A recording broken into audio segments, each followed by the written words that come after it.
तो वेलकम दोस्तों आज के और एक लेक्चर में जहां पे हम अपने वेक्टर्स चैप्टर को देखते हैं। वेक्टर्स में जो भी कंसेप्ट होंगे वो सारे कंसेप्ट हम देखने वाले हैं। और आप लोग जो है याद रख लेगा, यहाँ पे जो मैं आपको कंसेप्ट क्लियर करने वाला हूँ वो बेसिक से क्लियर करने वाला हूँ। और हम लेक्चर्स में ही क्वेश्चंस को, अलग अलग तरीके के क्वेश्चंस को भी सॉल्व आज से करते जाएंगे। आपको लेक्चर की सीरीज अच्छी तरीके से फॉलो करनी है। पहला लेक्चर देख लिया, दूसरा देखना है, तीसरा देखना है, इसी तरीके से सीरीज को फॉलो करते जाना है। मैं आपसे प्रॉमिस करता हूं कि आपका हर कोई कंसेप्ट क्लियर होता जाएगा, चाहे आपको कुछ आता हो या ना नहीं आता हो। मैं उसी तरीके से चीजों को पढ़ाने की कोशिश करूंगा कि आपको इन चीजों के बारे में बिल्कुल अभी नॉलेज नहीं है। बाकी हमने जो चैप्टर्स, जैसे कि मैं कुछ लाइव सेशंस का डिजाइन करने का भी सोचूंगा, तो जैसे जैसे टाइम होता जाएगा तो मैं चीजों को आपको सारा कुछ प्रोवाइड करता जाऊंगा। बाकी लेक्चर्स में अब जो है ये वेक्टर्स है, तो इस वेक्टर्स के बाद जो है कोऑर्डिनेट ज्योमेट्री हम जो है 3D ज्योमेट्री उठाएंगे। देखो, जो आपके यहाँ पे जो फाइनेंस अकाउंटेंट असिस्टेंट का ये लेक्चर वेक्टर्स के रिलेटेड है, आपका सबसे ज्यादा जरूरी जो टॉपिक्स आपको इसके लिए समझने हैं फाइनेंस अकाउंटेंट असिस्टेंट के लिए, वो ये टॉपिक्स है। वेक्टर को समझना है थोड़ा सा, वेक्टर की डेफिनेशन क्या है ये आपको समझनी होगी। आपको वेक्टर्स का मैग्नीट्यूड वगैरह निकालना आना चाहिए, magnitude, position of vectors, unit vector, scalar multiplication, direction cosines, तो ये आपको डॉट प्रोडक्ट, तो ये सारा कुछ जो है आना चाहिए। क्या क्या है हमारे पास, जैसे कि मैं वेक्टर्स की बात करूंगा, वेक्टर को समझना है, डेफिनेशन वगैरह समझनी है, magnitude of vectors, position vectors, unit vectors, तो स्केलर में डॉट प्रोडक्ट, इसी तरीके से क्रॉस प्रोडक्ट की भी अगर नॉलेज हो तो वो जरूरी है, डायरेक्शन रेशियोज एंड कोसाइंस, तो टाइप्स ऑफ वेक्टर्स, ये सारी चीजें जो है आपको आनी चाहिए, ठीक है ना। बाकी मैं इसके अलावा भी थोड़ी कुछ चीजें बताऊंगा, वो भी अगर आप याद रखते हैं तो कोई गलत बात नहीं है। बात समझ में आ रही है? तो देखिए, हमारे पास क्या है, ये वेक्टर्स का पूरा हमारे पास इतना सारा कुछ पढ़ना है। हम बेसिक से स्टार्ट करते हैं, बिल्कुल आप बेसिक से स्टार्ट करते हैं। जैसे कि मुझे ये है पता कि आपको नहीं पता कुछ, ठीक है ना, मुझे ये पता कि आपको नहीं पता। चले क्या, देखो, वेक्टर्स पे जाने से पहले मैं वेक्टर्स पे जाऊं, मैं आपको वेक्टर समझा दूं, मैं उससे जाने से पहले एक बात को डिस्कस करना चाहूंगा।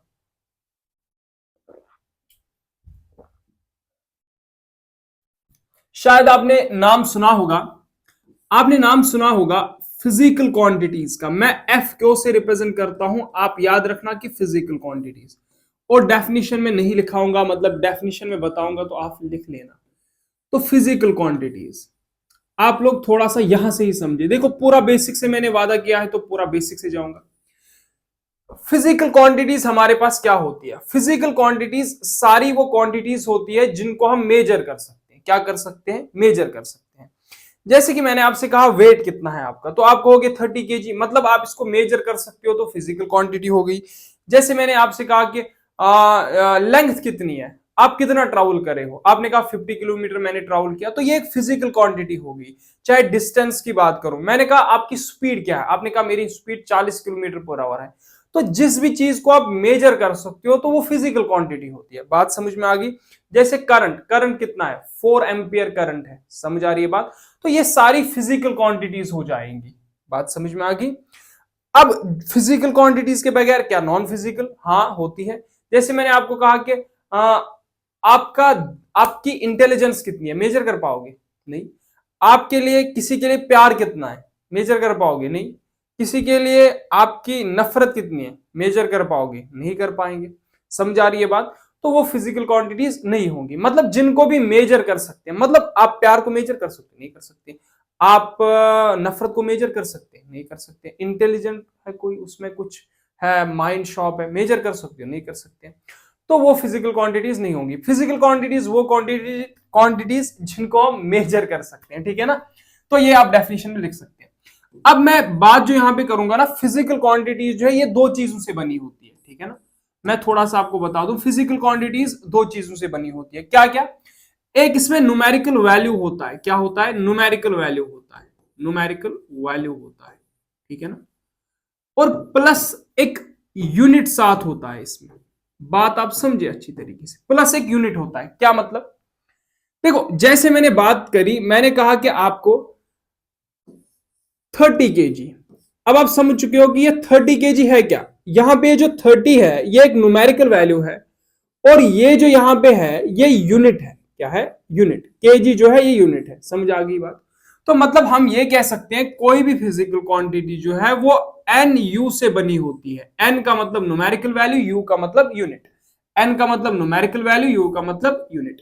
जैसे मैंने अगर बात करी, मैंने कहा 30 किलोमीटर डिस्टेंस है, तो अब आप समझ चुके हो कि 1 किलोमीटर यूनिट हो जाएगा, ये 30 मेरे पास न्यूमेरिकल वैल्यू हो जाएगा। समझ आ रही है कुछ बात। मैंने अगर आपसे कहा कि 50 डिग्री सेल्सियस, तो आप समझ चुके हो 50 डिग्री सेल्सियस, तो ये डिग्री सेल्सियस मेरे पास क्या हो जाएगा, यूनिट हो जाएगा, 50 न्यूमेरिकल वैल्यू हो जाएगा। तो जैसे मैं आगे का बात करूं, मैंने कहा आपको एक्सीलरेशन। अब आपको एक्सीलरेशन वगैरह ये समझना जरूरी नहीं है, ये फिजिक्स के टॉपिक्स है, बस हमें थोड़ा इनके बारे में नॉलेज होनी चाहिए। तो एक्सीलरेशन मतलब मैंने कहा 2 मीटर पर सेकंड स्क्वायर। ठीक है, तो अब ये मीटर पर सेकंड स्क्वायर क्या है, ये यूनिट है। यहां पे ये 2 क्या है, ये न्यूमेरिकल वैल्यू है। जैसे इसी तरीके से मैं आगे बढ़ूं, मैंने आपसे कहा स्पीड जो है, स्पीड तो हमने खूब ले लिया। मैंने कहा आपसे फोर्स मैंने कहा 10 न्यूटन है, 10 न्यूटन है। अब आप समझोगे कि ये जो न्यूटन है ये मेरे पास यूनिट है, ये 10 क्या है, ये न्यूमेरिकल वैल्यू है। ठीक, अगर मैं बता दूं आपको 50, मुझे इस 50 का मतलब बताओ, बता पाओगे? 50 ये कुछ डिनोट कर रहा है, कुछ दिखा रहा है 50। जब तक इसके साथ एक यूनिट नहीं मिलता तब तक हमें नहीं पता चलेगा ये किसके बारे में बात हो रही है, किसके रिलेटेड बात हो रही है। जैसे यहां 30 के, अगर मैं 30 बताऊं, बताओगे 30 इसका कुछ नहीं कर रहा है, कुछ मतलब नहीं, 30 खाली तो 30 है क्या। जब इसमें किलोमीटर आ जाता है तो ये डिस्टेंस बन जाती है, जब इस 30 में केजी आ जाता है तो ये वेट का बन जाता है। बात समझ में आ गई। तो मतलब किसी भी फिजिकल क्वांटिटी को, फिजिकल क्वांटिटी मैंने क्या कहा, वो क्वांटिटी जिनको हम मेजर कर सकते हैं। फिर मैंने कहा फिजिकल क्वांटिटीज में दो चीजें होती है, एक आपके पास न्यूमेरिकल वैल्यू होता है और यूनिट होता है। तो यहां पे जैसे मैंने बात करी, मैंने कहा 30 केजी, तो मतलब 30 केजी ये वेट को डिनोट कर रहा है। मैंने कहा 30, तो आप कहोगे बाबूआ 30 वर्टी ये कुछ दिख ही नहीं रहा हमें, इसका मतलब कुछ निकल ही नहीं रहा है। समझ आ गई बात। आगे चलो मैं, देखो अब जो ये मैंने फिजिकल क्वांटिटीज की बात करी, यहां पे आपके पास कुछ फिजिकल क्वांटिटीज है, इनको हमने वेक्टर एज ए वेक्टर और वो लिखा है। जैसे यहाँ पे लाइट हो गया, एरिया हो गया, ये सारी कुछ फिजिकल क्वांटिटीज, थ्रस्ट वगैरह, ये सारा कुछ फिजिकल क्वांटिटी होता है। लेकिन हमने as a vector and as a scalar जो है अलग अलग किया है। देखो अब हाँ, ये आप यहां से लिख सकते हो, इसको नोट कर सकते हो, ठीक है ना। मैं आगे चलूं, मैंने अब जो ये फिजिकल क्वांटिटीज कही, अब इन फिजिकल क्वांटिटीज में हमारे पास दो टाइप्स हैं। एक टाइप वो है जिसे हम स्केलर कहते हैं, और एक टाइप वो है जिसको मैं वेक्टर कहता हूं। याद रखिए आप लोग, फिजिकल क्वांटिटीज में कितने टाइप्स, दो टाइप्स होते हैं। एक टाइप क्या होता है, स्केलर होता है, और दूसरा टाइप क्या होता है, हमारा वेक्टर होता है। देखो एक तो टेंसर वगैरह होता है, ये असल में रैंक टेंसर, रैंक 1 वो रैंक 2, उसमें हमें जाना नहीं है। हमें सिंपल डायरेक्ट समझना है कि हमारे पास जो ये स्केलर और वेक्टर ये है क्या, डायरेक्ट समझते हैं, क्योंकि ज्यादा डेप्थ में जाएंगे तो आप अपने मकसद से हट जाएंगे, ठीक है ना। तो जैसे मैंने बात करी ये स्केलर क्वांटिटीज क्या होती है, तो मैं कहूंगा स्केलर क्वांटिटीज वो होती है जिनका मैग्नीट्यूड होता है। क्या होता है, मैग्नीट्यूड होता है। मतलब इनको डायरेक्शन की जरूरत नहीं होती है बाबा, खाली मैग्नीट्यूड होता है, याद रखना, खाली magnitude. Scalar quantities are those quantities which have only magnitude. जैसे मैंने बात करी, तो आप कहोगे इसमें मैग्नीट्यूड होता है, मतलब m होता है। मैं वेक्टर की बात करूंगा तो इसमें क्या होता है, एक मैग्नीट्यूड होता है, एक मैग्नीट्यूड होता है, ठीक, और प्लस डायरेक्शन होती है, प्लस डायरेक्शन होती है। बात समझो, जैसे मैंने अगर बात करी, मैंने कहा आप लोगों से 50 मीटर, ठीक, तो ये 50 मीटर क्या है, ये डिस्टेंस है। तो 50 मीटर हमें नहीं पता किधर की तरफ, 50 मीटर तो मतलब ये डिस्टेंस हो गई, इसमें खाली मैग्नीट्यूड है, तो ये स्केलर क्वांटिटी हो जाएगी। लेकिन अगर मैंने आपसे कहा 50 मीटर और मैंने कहा ईस्ट, तो इसमें दो चीजें आ गई, एक मैग्नीट्यूड आ गया और डायरेक्शन आ गई, ये वेक्टर क्वांटिटी हो गई। इसी को आप फिजिक्स में यहां से कहते हो, इसको आप कहते हो डिस्टेंस, इसको हम लोग कहते हैं डिस्टेंस, इसको हम लोग कहते हैं डिस्प्लेसमेंट। समझ आ रही है बात? इसको हम लोग कहते हैं डिस्प्लेसमेंट। जैसे मैंने बात करी, अगर मैंने बात करी, मैंने कहा 40 किलोमीटर पर आवर, ठीक है, तो अब इसमें कोई डायरेक्शन दिख रहा है 40 किलोमीटर पर आवर, तो मतलब 40 किलोमीटर पर आवर मेरी स्पीड है, मतलब 1 घंटे में मैं 40 किलोमीटर ट्रैवल करता हूं। लेकिन अगर मैंने कह दिया, मैंने कहा 40 किलोमीटर पर आवर नॉर्थ, अब इसमें दो चीजें आ गई, एक तो आपका मैग्नीट्यूड आ गया और डायरेक्शन आ गई, तो मतलब ये वेक्टर क्वांटिटी हो जाएगी। इसको आप लोग कहते हो फिजिक्स में वेलोसिटी। क्या कहते हैं? वेलोसिटी। तो इतना मुझे उम्मीद है, इसको आप कहते हो स्पीड। इतनी मुझे उम्मीद है कि आपको कुछ बातें समझ आ रही है। तो मैंने कहा वेक्टर वो जिनका मैग्नीट्यूड भी हो, डायरेक्शन भी हो, और स्केलर वो जिनका खाली क्या हो, मैग्नीट्यूड हो। तो वो ऐसी क्वांटिटीज होती है। जैसे आप आगे जाओगे तो आप ऐसे समझोगे, वर्क ये एक स्केलर क्वांटिटी होता है, ठीक है ना। वर्क भी एक फिजिकल क्वांटिटी होती है, वर्क का यूनिट जूल होता है। लेकिन अगर मैं यहां से बात करूं फोर्स, फोर्स एक वेक्टर क्वांटिटी होती है, वेक्टर क्वांटिटी होती है, ठीक है ना। तो ये मैंने कुछ आपको एग्जांपल्स दे दिए अभी के लिए, वेक्टर और स्केलर क्या होती है। अगर आप एक चीज ऐड कर दो यहां पे, तो इस वेक्टर की डेफिनेशन को अगर आप और एक्यूरेट करना चाहते हो, अगर आप वेक्टर की डेफिनेशन को और एक्यूरेट करना चाहते हो, आप यहां पे लिख देना plus vector law of addition को जो फॉलो करता है, वेक्टर लॉ ऑफ एडिशन। अभी वेक्टर लॉ ऑफ एडिशन क्या है? Vector law of addition, vector law of addition. मैंने क्या कहा? देखो, पहली बात जो मैंने कही वो आपकी लेवल के हिसाब से ठीक है, कोई दो राय नहीं है। मैंने कहा स्केलर वो जिसमें खाली मैग्नीट्यूड, वेक्टर जिसमें खाली मैग्नीट्यूड, जिसमें मैग्नीट्यूड और डायरेक्शन हो, स्केलर जिसमें खाली मैग्नीट्यूड, वेक्टर जिसमें मैग्नीट्यूड, डायरेक्शन, और plus vector law of addition को फॉलो करें। अब ये वेक्टर लॉ ऑफ एडिशन क्या है? ये जो है वेक्टर लॉ ऑफ एडिशन, ये एडिशन जो है ये एंगल पे डिपेंड करता है। मतलब ऐसा एडिशन जो वेक्टर्स के बीच में जो एंगल होता है उस पर डिपेंड करता है। मैं एक एग्जांपल देके आपको ये बात समझाने की कोशिश करूंगा, ठीक है ना। देखो यहां से मैं आपको बात कहूंगा, आप यहां से समझो। देखो, अगर मैं यहां पे बात करता हूं ना, आप याद रखना, आपके यहां पे करंट जो है ना, करंट, करंट असल में तो करंट टेंसर क्वांटिटी है, बट हम उसको भी एज अ स्केलर यहां तक ले लेते हैं। देखो, अब कोई हमारी जो किताबें होती है, कहीं पे क्या होता है, हमारे 9th वाइन्थ में जो होता था, करंट को हम लोग वेक्टर भी कह देते थे कभी कभार, ठीक है ना। लेकिन करंट असल में टेंसर है, लेकिन कहते हैं हम स्केलर है। उसके पीछे रीजन क्या है? मैंने जो ये वेक्टर लॉ ऑफ एडिशन आपको समझाना है वो मैं समझाऊंगा आपको यहां से। चले खैर, मैं वेक्टर लॉ ऑफ एडिशन देखो, मैंने कहा ये, चले मुझे क्लियर करना चाहिए आपको, वेक्टर लॉ ऑफ एडिशन है क्या, एडिशन है क्या असल में। देखो, ये एक ऐसा एडिशन है जो एंगल पे डिपेंड करता है। जैसे हम दो वेक्टर्स को मिलाते हैं, जैसे देखो, अगर आप वेक्टर के बीच में एंगल को चेंज करते हो तो उनका रिजल्टेंट चेंज हो जाएगा। मैं बताता हूं, आप टेंशन मत। देखो, करंट जो है ना, आप करंट को स्केलर अभी कह देना, आपकी लैंग्वेज में करंट स्केलर है, वैसे तो टेंसर है, लेकिन आप स्केलर कह देना करंट। देखो, अगर मैं यहां पे करंट की बात करूंगा, मैंने कहा ये एक वायर है, ये दूसरी वायर है, ठीक है ना। इनके बीच में यहां पे 4 एम्पियर का करंट आ रहा है, यहां पे 4 एम्पियर का करंट आ रहा है। बात समझना, यहां पे 4, यहां पे 4, जो एंगल है वो 60 डिग्री है। इधर ये वायर मैंने इसके साथ एक जोड़ ली, तो इधर कितना करंट आएगा? आप कहोगे 8 एम्पियर आएगा। मैंने कहा इसको बढ़ा दो, एंगल को या छोटा कर दो या बढ़ा दो, कुछ भी कर दो। मैंने कहा ये आ गया, ये मैंने कहा इसके एंगल को मैंने 80 डिग्री कर दिया, तो अब ये मैंने वायर लगा दी, ये 4 एम्पियर, ये 4 एम्पियर। आप कहोगे फिर से जो करंट आना है वो 8 एम्पियर ही आना है। अब देखो, अब एक आप मजे की चीज समझो। अगर मैंने कहा ये फोर्स, बात याद रखना, बात याद रखना, बात याद रखना अच्छे से। अगर मैंने कहा ये एक ब्लॉक है, याद रख लो ये एक ब्लॉक है, इस पे मैं फोर्स लगा रहा हूं, ये लगाया 10 न्यूटन।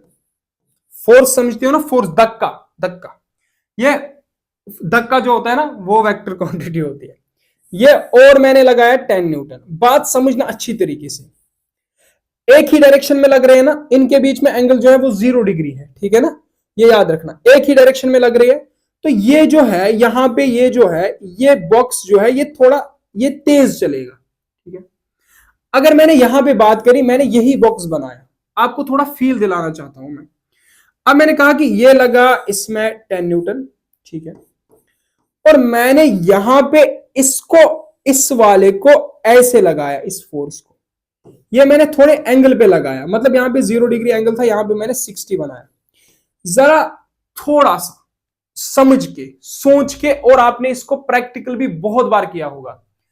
आप दोनों फोर्सेस को एक ही डायरेक्शन में लगा रहे हो, तो इसका मतलब इसका रिजल्टेंट क्या हो रहा है, इसका रिजल्टेंट जैसे कि आ जाएगा यहां पे 20 न्यूटन। लेकिन जैसे हमने एंगल किया, जैसे हमने क्या किया, मतलब एंगल बढ़ाया, तो यहां पे 10 न्यूटन, यहां पे भी 10 न्यूटन।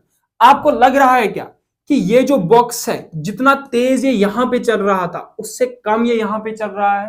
तो इसका मतलब क्या हो गया, यहां पे ज्यादा फोर्स, यहां पे कम फोर्स, मतलब फोर्सेस वही है, हमने एंगल चेंज किया, फोर्स का रिजल्टेंट क्या हो गया, चेंज हो जाएगा। तो इसका मतलब इसका जो ये रिजल्टेंट है वो डिपेंड किस पे करता है, एंगल पे। तो मैंने क्या कहा, वेक्टर लॉ ऑफ एडिशन जो है, ये जो इनका रिजल्टेंट है वो डिपेंड करता है एंगल पे।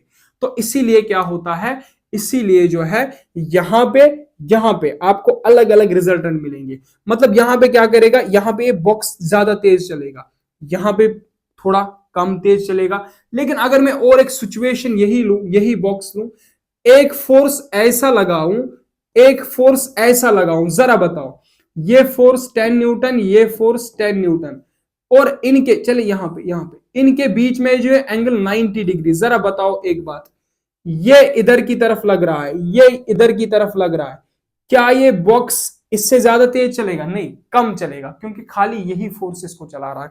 तो मुझे उम्मीद है थोड़ी सी आपको बात समझ आ चुकी होगी कि ये वेक्टर लॉ ऑफ एडिशन जो है एंगल पे डिपेंड करता है। बाकी इट्स नॉट मैंडेटरी कि आप इन चीजों को ज्यादा से ज्यादा, मतलब आप मतलब आपके लिए, तो आपके एग्जाम पॉइंट ऑफ व्यू के लिए ये जरूरी नहीं है कि आप इन चीजों को अच्छी मतलब अंडरस्टैंड ज्यादा कर पाए, एग्जाम के पॉइंट ऑफ व्यू से तो नहीं, खैर अंडरस्टैंडिंग के लिए ये मैंने बात करी। हाँ, वेक्टर स्केलर आपको समझ आ गया। अब ये याद रखना, जैसे मैंने यहां पे लिखी है कुछ वेक्टर क्वांटिटीज, अरे बबुआ हम कहां पहुंचे, हाँ, जैसे मैंने यहां पे कुछ वेक्टर क्वांटिटीज लिखी है, मैग्नीट्यूड के साथ लिखी है, तो आप जितना ही चाहो उतनी थोड़ी से जहन में रखना, इसको कभी कभार देखते रहना, क्योंकि क्या हो सकता है कि कभी कभार आपके एग्जाम में पूछा जा सकता है कि आपकी शायद ऑप्शंस दिए जाए विच इज वेक्टर क्वांटिटी, क्योंकि वेक्टर टॉपिक है, उसने लिखा टाइम लिखा, मास लिखा, वेलोसिटी लिखा, एक्सीलरेशन लिखा, फोर्स लिखा, तो आपको आना चाहिए। तो ये कुछ है, आप थोड़ा सा याद रख लो, याद रख लो तो बेहतर है। जैसे ये सारी जो है ये स्केलर क्वांटिटीज है, मतलब इनमें खाली मैग्नीट्यूड, डायरेक्शन का कोई जिक्र नहीं, ठीक। इलेक्ट्रिक चार्ज, पोटेंशियल एनर्जी, यहाँ पे displacement, acceleration, force, momentum, weight, impulse, electric field, magnetic field, torque, angular, ये है क्या, आपको वो जानना नहीं है। ये है क्या, ये असल में बहुत बड़ी एक वाहियात फिजिक्स है भाई, बहुत टाइम लग जाएगा आप लोगों को उसको समझने में, तो आपके पास उतना टाइम नहीं है। खैर, ये सारी जो चीजें हैं, बस आप ये याद रख लो कि कौन वेक्टर कौन स्केलर है, इतना थोड़ा सा आपको पता होना चाहिए। अगर आपको इसके आगे, मैं तो कहूंगा इतना तो पता होना चाहिए, इतना इतना इतना तो पता होना चाहिए। ये कुछ यहां से मान लो, चले इनको सबको, और ये तो यहां से ऊपर, ये आपको पता होना चाहिए, ठीक है ना, समझ आ गई बात। और मैंने यूनिट भी दिया है, मास का यूनिट केजी है, टाइम का सेकंड, ये टेम्परेचर का केल्विन, ये यहाँ पे डिस्टेंस का ये मीटर सेकंड, लेंथ का एम, यहाँ पे एरिया का मीटर सेकंड, एरिया का सॉरी मीटर स्क्वायर, यहाँ पे मीटर क्यूब, ठीक है ना, डेंसिटी वगैरह का, ये प्रेशर का पास्कल हो गया, ठीक है, इलेक्ट्रिक चार्ज का कूलम हो गया, पोटेंशियल एनर्जी का जूल हो गया। तो यहाँ से आप डिस्प्लेसमेंट वगैरह का यूनिट, जैसे यहाँ पे वेट, वेट जो है ना वो न्यूटन है, ठीक। तो वेट, वेट असल में फोर्स होता है। तो यहाँ पे मोमेंटम केजी, किलोग्राम, मतलब ये किलोग्राम मीटर पर सेकंड, यहाँ पे एक्सेलरेशन मीटर पर सेकंड स्क्वायर, मैग्नेटिक फील्ड या ये टॉर्क वगैरह दिया हो, ठीक है ना, एंगुलर वेलोसिटी रेडियन पर सेकंड। तो ये अगर आपको चीजें थोड़ी सी पता हो तो थोड़ा सा आपको क्लियर होता जाएगा, ठीक। लेकिन अब जो बात आती है, मैंने वेक्टर समझा, ये समझा, अब एक बात आती है, उसको हम लोग क्या कहते हैं, हम कहते हैं उसको रिप्रेजेंटेशन ऑफ वेक्टर। क्या?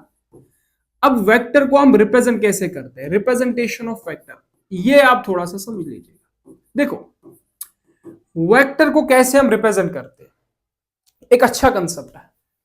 यहां से हम वेक्टर को स्टार्ट करेंगे अच्छे से। वो वेक्टर की डेफिनेशन थी, वेक्टर के एग्जांपल्स थे। वेक्टर को हम रिप्रेजेंट करते हैं एक एरो से, जैसे कि ऐसे मैंने बना दिया, ये वेक्टर को रिप्रेजेंट करता है, ठीक है। अब इसमें दो चीजें हैं, एक तो आपके पास टेल आ जाती है, ठीक है ना, टेल आ जाती है, और ये एरो आ जाता है, हेड आ जाता है, ठीक है। ये जो हेड है ना, ये डायरेक्शन को रिप्रेजेंट करता है। क्या करता है? डायरेक्शन को रिप्रेजेंट करता है। मैं समझा दे रहा हूं आपको, आप टेंशन ना लीजिएगा। ये हेड क्या कर रहा है? डायरेक्शन को रिप्रेजेंट कर रहा है। और ये जो इसकी ये लेंथ है, ये जो इसकी ये लेंथ है, ये लेंथ, ये मैग्नीट्यूड को रिप्रेजेंट करता है, मैग्नीट्यूड को रिप्रेजेंट करता है। बाकी ये उतना ज्यादा इंपॉर्टेंट नहीं है, बस थोड़ा सा आपको समझने के लिए जरूरी है, ठीक। देखो, मैंने जैसे आपसे कहा, मैंने कहा 3 मीटर डिस्प्लेसमेंट, ठीक। तो अब मैं इसको रिप्रेजेंट करूंगा, मैं ऐसे लिखूंगा, ये मैंने बना दिया, ठीक है। ये मैंने 3 मीटर लिखा, लिखने की तो जरूरत नहीं है, खैर मैंने कहा ये एक हो गया, ये दूसरा हो गया, ये तीसरा मीटर हो गया, तो ये डायरेक्शन हो गई इधर की तरफ, ठीक। अगर मुझे इसके अपोजिट में बनाना होगा तो मैं ऐसा इसको अपोजिट डायरेक्शन दे दूंगा, ऐसे दे दिया डायरेक्शन, मतलब ये इसके अपोजिट हो गया। जैसे मैंने मान लिया, देखो ये हम पे डिपेंड करता है, अब मैं डेप्थ में जाऊंगा ना ज्यादा, मतलब जैसे 3 मीटर है, आपने जब बनाना स्टार्ट किया, आपने 1 मीटर को 1 सेंटीमीटर माना, स्केल से ड्रा किया, दैट्स इट, ठीक है ना। तो जैसे मैं यहाँ पे एक उठा देता हूं आपके लिए, बाकी उतना ज्यादा, खैर मैं ज्यादा आपको ले रहा हूं डेप्थ में, तो उतना ज्यादा ये जरूरी नहीं है, जरूरी नहीं है। जैसे मैंने बात करी, मैंने कहा 1 सेंटीमीटर जो है वो 1 मीटर को रिप्रेजेंट करेगा, ठीक है। तो यहां से क्या करूंगा मैं, जैसे यहां से 3 तक ले जाऊंगा, यहां तक ले लिया, ठीक है, ठीक है, यहां तक ले लिया, हाँ ले लिया, इसको अब ये हटा दो, ये ले लिया यहां तक, ये ऐसे किया, ठीक है ना, इधर की तरफ डायरेक्शन है, तो ये 3 क्या करेगा, ये इसका मैग्नीट्यूड रिप्रेजेंट करेगा, ये टेल 3 मीटर, ठीक। अगर मुझे अब 6 मीटर बनाना हो, इसका डबल कर दूंगा, ऐसे डबल कर दूंगा, इसकी जो लेंथ होगी उसका डबल कर दूंगा, तो 6 मीटर। तो सिंपली बात डायरेक्शन ये। तो आपने समझा कि एक वेक्टर को हम रिप्रेजेंट करते हैं एक एरो से, ठीक है ना, एक एरो से रिप्रेजेंट करते हैं, और उसमें क्या होता है, एक हेड होता है जो डायरेक्शन को दिखाता है, और यहाँ पे जो ये इसकी लेंथ है, ये क्या करता है, ये मैग्नीट्यूड को दिखाता है। तो जैसे मैंने अगर कहा फोर्स है 10 न्यूटन का, तो आप लिख सकते हो ऐसे, कोई बात नहीं है, आपने ऐसे रिप्रेजेंट किया। जैसे मैंने कहा कि अभी डायरेक्शन नीचे की तरफ कुछ भी है, मैंने कहा कि ऐसा ऐसा डायरेक्शन हो गया, तो ये फोर्स जो हो गया 10 न्यूटन हो जाएगा, ठीक है। अगर 20 का बनाना है तो डबल कर देता हूं, अगर डायरेक्शन अपोजिट करनी है तो उल्टा कर देता हूं। ईस्ट वेस्ट नॉर्थ साउथ का थोड़ा सा आपको कंसेप्ट आता होगा, समझ आ गई बात। तो मैंने क्या कहा, डायरेक्शन रिप्रेजेंटेशन ऑफ वेक्टर एक एरो से होती है, और उसमें दो चीजें होती है, हेड होता है, टेल होता है। हेड जो रिप्रेजेंट करता है डायरेक्शन को रिप्रेजेंट करता है, और ये लेंथ जो रिप्रेजेंट करती है एरो, वो मैग्नीट्यूड को रिप्रेजेंट करता है। बाकी ये उतना ज्यादा इंपॉर्टेंट कोई कुछ नहीं है। लेकिन अभी मैं और एक बात बताने वाला हूं इसी रिप्रेजेंटेशन के कंसेप्ट में। देखो आप लोग याद रख लीजिएगा, जैसे मैंने अगर कहा कि वेक्टर, मैंने कहा ना ये फोर्स है, तो अगर मैंने किसी वेक्टर को एफ से रिप्रेजेंट किया, तो मैं उसके ऊपर ऐसा एक एरो डालता हूं तो ये वेक्टर बन जाता है। जैसे मैंने कहा कि फोर्स 10 न्यूटन है, तो मैं लिखूंगा एफ इक्वल्स 10 न्यूटन, तो ये फोर्स वेक्टर कहलाया जाएगा, ठीक है ना। ये जो ऊपर ये एरो, ये रिप्रेजेंटेशन ऑफ वेक्टर। जैसे मैंने कहा, बात करी डिस्प्लेसमेंट, आपने देखा होगा 9th क्लास में खाली एस लिखते थे, लेकिन यहां पे बेहतर है आप एस वेक्टर लिखोगे। जब ये आ जाता ना ये एरो ऊपर, तो वेक्टर बन जाता है। मैंने अब कहा कि ये एस वेक्टर जो है 50 मीटर है, दैट्स माई, वो मेरी मर्जी है ना, ईस्ट की तरफ है, नॉर्थ की तरफ है, साउथ की तरफ है, वट एवर, या आई जे के आप आगे पढ़ोगे, समझ आ रही है बात। तो मैंने जैसे बात करी, मैंने कहा कि चले यार, तो अगर कोई भी, मैंने कहा के, तो अगर एक के वेक्टर है तो आप के ऐसा एरो हो जाएगा, समझ आ गई बात। अब जो ये वेक्टर है, याद रखना, याद रखना, अब जो ये वेक्टर होता है ना, जो ये वेक्टर होता है, जो भी कोई वेक्टर होता है, जो भी कोई वेक्टर होता है, याद रख लो बात, जो भी कोई वेक्टर होता है, वेक्टर होता है, उसमें दो चीजें होती हैं। कितनी चीजें होती है? दो चीजें होती है, टू थिंग्स। एक आपके पास मैग्नीट्यूड होता है, क्या होता है? मैग्नीट्यूड होता है, और आपका क्या होता है? डायरेक्शन होता है। मैग्नीट्यूड प्लस डायरेक्शन होता है, मतलब जो भी वेक्टर होगा उसका मैग्नीट्यूड हो जाएगा और डायरेक्शन हो जाएगा। जैसे अगर मैंने कहा, बात समझना आराम से, मैंने अगर कहा यहां पे, मैंने अगर यहां पे कहा, ये मैंने जो एफ वेक्टर लिखा, एफ वेक्टर लिखा, मैंने कहा ये 10 न्यूटन फोर्स ईस्ट की तरफ है, ठीक है ना, ईस्ट की तरफ है, याद रखना बात। अगर मैं इसकी मैग्नीट्यूड की बात करूंगा, वेक्टर का जो मैग्नीट्यूड है वो रिप्रेजेंट होता है मॉड ऑफ एफ से, मतलब ऐसा हम रिप्रेजेंट, ये जो दो लाइनें होती है ना इनको हम मॉड कहते हैं। क्या कहते हैं? मॉड कहते हैं। ये जो दो लाइनें इनको क्या कहते हैं? मॉड कहते हैं। और ये एफ डाल दिया। अब एफ पे आप एरो डालो ना डालो आपकी मर्जी है, रख दो तो ठीक है, नहीं रखो तो कोई मसला नहीं है। ये जो मॉड ऑफ एफ है 10 न्यूटन होगा, तो मॉड ऑफ एफ क्या रिप्रेजेंट करेगा? ये मैग्नीट्यूड रिप्रेजेंट करेगा। ठीक।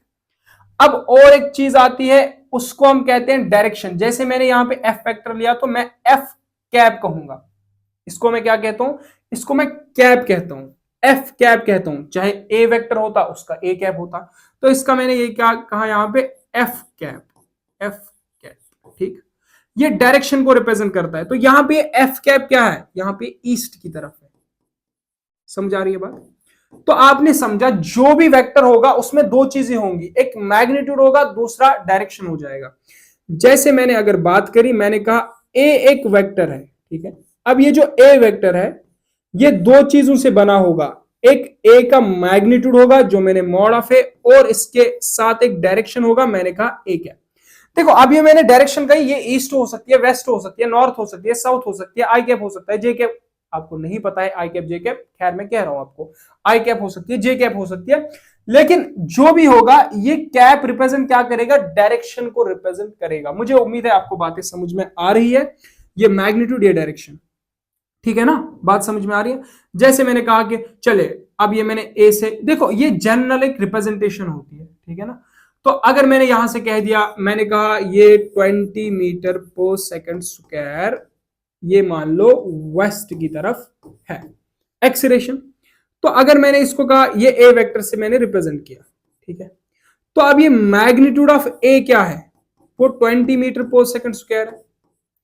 अब ये ए का ए कैप क्या है? मतलब डायरेक्शन, इस एक्सीलरेशन की डायरेक्शन क्या है? वो वेस्ट है, ए कैप वेस्ट हो जाएगा। ठीक है, समझ आ गई? तो सिंपल आपको बात समझ आ गई। यहां पे जो वेक्टर होगा दो चीजों से बनेगा, एक मैग्नीट्यूड से बनेगा और डायरेक्शन से बनेगा। तो डरना नहीं है इन चीजों से, खौफ नहीं रखना है। ठीक, क्लियर पॉइंट हो गया। मैंने डायरेक्शन पढ़ाया, मैंने आपको वेक्टर पढ़ाया। अभी मैं और एक बात करने जा रहा हूं, वो ये है, चले यहां पे तो टाइप्स ऑफ वेक्टर आ गया, लेकिन और एक बात करने जा रहा हूं। मैं आपसे बात ये करने जा रहा हूं angle between vectors. Angle between vectors, देखो मैं चाहता हूं आपको एक एक कंसेप्ट क्लियर हो। बिटवीन वेक्टर्स, वेक्टर्स मैं ये लिख के जो लाता हूं ना, मुझे मजा नहीं आता यार। जो लिखा हुआ होता है ना उसमें मजा नहीं आता। लिखना चाहता हूं खुद, खुद लिखना चाहता हूं चीजों को, खुद खुद। चले, ये जो एंगल बिटवीन वेक्टर्स है असल में है क्या, मैं समझा देता हूं। देखो एंगल को कब हम कह सकते हैं, या याद रखना, या टेल से टेल जुड़ी हो, मैं समझा रहा हूं ना, टेल से टेल, टेल से टेल, या तो टेल से टेल हो, हाँ बात समझ में आ गई, या और या क्या हो, या आपके पास हेड से हेड जुड़ा हो। तो दो ही जगह हेड से हेड, अगर आपके पास टेल से टेल जुड़ा है, हेड से हेड जुड़ा है, तब वहां पे आप एंगल को कह सकते। क्या मतलब, मैं समझा देता हूं। देखो मैंने कहा ये वेक्टर ए है, ये वेक्टर बी है, ठीक है ना? देखो ये इसका क्या है? हेड। ये इसका क्या है? हेड। यहां पे क्या जुड़े हैं? टेल से टेल जुड़े हैं, हाँ बात जुड़े हैं। मैंने कहा चलो मान लो ये फोर्स है 5 न्यूटन, ये भी ये है 50 न्यूटन मान लिया मैंने। इनके बीच में एंगल मान लिया 30 डिग्री। बात समझना, अच्छे से समझना, देखो बात समझो। अब ये मैं बात कर रहा हूं, मैंने कहा ये एक वेक्टर 5 न्यूटन, ये एक 50 न्यूटन। मैंने कहा या तो आपके पास टेल से टेल जुड़ी होनी चाहिए एंगल में, या आपके पास हेड से हेड जुड़ा हुआ होना चाहिए। दो ही बातें हैं। और एक बात याद रखनी कि स्मॉलर एंगल लेना है। जब मैं बात करूंगा एंगल ऑफ वेक्टर की, क्या याद रखोगे आप? किसी भी वेक्टर का जो एंगल होगा, या तो टेल से टेल जुड़ी हो, या तो हेड से हेड जुड़ा हो, और स्मॉलर एंगल फिर भी हमें लेना होगा जो उनके वेक्टर्स के बीच में स्मॉलर एंगल होगा। जैसे यहां पे मैं बात करूं, हाँ क्या यहां पे टेल से टेल जुड़ी है? हाँ टेल से टेल है। अरे बाबा ये क्यों हो रहा है, डिलीट कर दो। टेल से टेल है, हाँ टेल से तो टेल है। बात क्लियर होगी। अब ये क्या, ये वाला स्मॉलर एंगल, हाँ यहां से तो एक एंगल बन रहा है ना, और एक वो 330 होगा, क्योंकि अब ज्यादा आपको पता तो होगा, सर्कल कितना होता है, पूरा पूरा होता है, पूरा कितना होता है 360, उसमें से 30 गए तो 330। अब ये वाला एंगल ले लो या ये वाला, तो स्मॉलर लेना है ये वाला। जैसे मैंने बात करी है, मैंने कहा ऐसे ही मान लो, ये इधर मान लो, ये इधर मान लो बेटा। अब ये क्या जुड़े, हेड से हेड जुड़े। मैंने कहा ये जो एंगल है ये 40 डिग्री है, ये एंगल 320 है। अब इन वेक्टर्स के बीच में ये वेक्टर ए हो गया, ये वेक्टर बी हो गया, बताओ ए और बी के बीच में कौन सा एंगल होगा? तो आप कहोगे ए और बी के बीच में 40 डिग्री होगा, क्योंकि हमें स्मॉलर एंगल लेना है। समझ आ गई आपको बात? अब कोई एक कंसेप्ट हो सकता है आपके जहन में कि अगर जैसे मैंने कहा ये वेक्टर ए है, ठीक है, तो मैंने कहा ये वेक्टर ए है, और यहां से मैंने कहा ये वेक्टर बी है। चलो इसको मैं यहां पे बना देता हूं। देखो कंसेप्ट आपके क्लियर कर रहा हूं मैं। बाकी ये वेक्टर ए है, हाँ, ये वेक्टर बी है, बी है, ठीक है। तो इनके बीच में कुछ एंगल है यहाँ पे, मान लो ये है 80 डिग्री, ठीक है ना। अब मैंने कहा कि मुझे बताओ ए और बी में कौन सा एंगल होगा। अब कोई आएगा कि हाँ ये 80 डिग्री दिख रहा है, गलत हो। मैंने कहा था टेल से टेल या हेड से हेड, यहाँ पे क्या है, ये तो हेड है, ये टेल है, तो मतलब ये एंगल नहीं होगा, ठीक है ना। तो अब कैसे मैं यहाँ पे एंगल फाइंड करूं, याद रख लो। देखो आप याद रखना कि हम किसी भी वेक्टर को शिफ्ट कर सकते हैं पैरेलल, मतलब अगर यहाँ पे ये वेक्टर होगा तो मैं इस वेक्टर को यहाँ पे भी लिख सकता हूं। अगर ये 10 न्यूटन का वेक्टर है, मैं इसको यहाँ पे भी लिख सकता हूँ, यहाँ पे भी लिख सकता हूँ, इधर आगे भी शिफ्ट कर सकता हूं, इधर भी शिफ्ट कर सकता हूं। बस मुझे दो चीजों का ख्याल रखना है। मैंने क्या कहा, आप वेक्टर को शिफ्ट कर सकते हैं, लेकिन शिफ्ट क्या करना है, पैरेलल शिफ्ट करना है। मतलब ना ही उस वेक्टर की डायरेक्शन चेंज होनी चाहिए, ना मैग्नीट्यूड चेंज होना चाहिए। जैसे ये 10 न्यूटन है, हाँ ये भी 10 है, हाँ ये भी 10 है, हाँ ये भी 10 है, हाँ डायरेक्शन सबकी सेम है, एक ही डायरेक्शन की तरफ। तो आप इसको पीछा लेने चाहो, यहां से इधर भी ला सकते हो। तो ये वेक्टर को आप ऐसे शिफ्ट कर सकते हो, पैरेलल शिफ्ट कर सकते हो। बात समझ में आ गई? कोई कहे मैं इस 10 न्यूटन को ऐसे कर दूं, नहीं बाबा गलत हो जाएगा, नहीं कर सकते हो। आप डायरेक्शन को चेंज नहीं कर सकते हो। वेक्टर को शिफ्ट किया जा सकता है मैग्नीट्यूड और डायरेक्शन को सेम रख के। यहां पे मैं क्या करूंगा फिर, इस वेक्टर को अगर मैं आगे शिफ्ट कर सकता हूं, हाँ कर सकता हूं, ये हो गया शिफ्ट आगे वेक्टर। अब देखो ये जब आगे शिफ्ट हो गया वेक्टर, इसके बीच में यहां पे ये टेल से टेल मिल के बना रहा है, हाँ बना रहा है। अब ये एंगल कितना होगा, ये एक लाइन बना रहा है, हाँ ये एक लाइन बना रहा है इस वेक्टर के साथ, ये पूरा कितना होगा 180 होगा। यहां से यहां तक कितना 80 है, तो ये कितना हो जाएगा 100 हो जाएगा। कुछ समझ में आ रहा है? तो वेक्टर के बीच में कितना एंगल होगा, 100 होगा। मैं समझा रहा हूं। देखो मैंने क्या कहा था आपसे, मैंने कहा ये एक वेक्टर है, हाँ ये दूसरा वेक्टर है, इनके बीच में यहाँ हेड टेल था, हाँ मैंने इस वेक्टर बी को शिफ्ट किया आगे, हाँ किया। जब मैंने इस वेक्टर बी को शिफ्ट किया तो इसने यहाँ पे टेल से टेल मिला के ये यहाँ पे एंगल बनाया। मुझे इस एंगल की वैल्यू चाहिए थी, मुझे ये पूरा जो दिया गया था, समझना बात, ये जो यहां से यहां तक दिया गया था 80, मैंने फिर समझा जब मैंने वेक्टर को, जैसे ये वेक्टर था, ठीक है, तो यहां से मैंने इसको यहां शिफ्ट किया, तो मैंने कहा ये वेक्टर तो एक लाइन पे है, हाँ ये एक लाइन बना रहा है, तो लाइन की जो एंगल्स का एंगल जो होता है वो 180 होता है। तो यहाँ पे टोटल कितना होगा, टोटल कितना होगा, टोटल तो 180 हो जाएगा। अगर मैं 180 में से ये वाला पोर्शन 80 हटा दूं, 100 रह जाएगा, हाँ रह जाएगा। तो ये एंगल बिटवीन का कंसेप्ट आपको समझ आ चुका है। अभी हमें क्या जाना है, वेक्टर के बारे में डिस्कशन होगी। एंगल बिटवीन वेक्टर्स समझ आ गया, वेक्टर की रिप्रेजेंटेशन समझी। अभी हम समझते हैं कि टाइप्स ऑफ वेक्टर क्या होते हैं, मतलब हमें वेक्टर के कौन कौन से टाइप्स जो है वो पढ़ने हैं। चलिए 33 minutes, we are having enough time now. देखिए जहां से मैं बात करूं वेक्टर के टाइप्स क्या क्या होते हैं, देखो बात समझो। ये कोलिनियर वेक्टर में आपको मतलब समझाऊंगा जब मैं आप कार्टेशियन फॉर्म में वेक्टर पढ़ाऊंगा वहां पे एक अच्छी तरीके से, क्योंकि वहां पे मैं थोड़ा सा आपको ये चीज भी बता दूंगा कि ये जो कोलिनियर वेक्टर है कैसे हमें पता चले कि ये कोलिनियर है कि नहीं है, वो बात मैं आपको थोड़ा सा समझाऊंगा। देखो वेक्टर के क्या क्या टाइप्स है, जैसे जीरो वेक्टर हो गया, यूनिट वेक्टर हो गया, आपके पास को इनिशियल वेक्टर हो गया, इक्वल वेक्टर हो गया, नेगेटिव वेक्टर हो गया, और चलिए ये नेगेटिव फिर से इन्होंने दे दिया है। मैं इक्वल वेक्टर से स्टार्ट करूंगा, ठीक। देखो जैसे मैंने बात अगर करी, मैंने कहा इक्वल वेक्टर, तो याद रखना इक्वल वेक्टर किसको कहते हैं, इक्वल वेक्टर हम लोग किसको कहते हैं, देखो अगर मैंने बात करी इक्वल वेक्टर की, पहले मैं एक चीज कर दूं,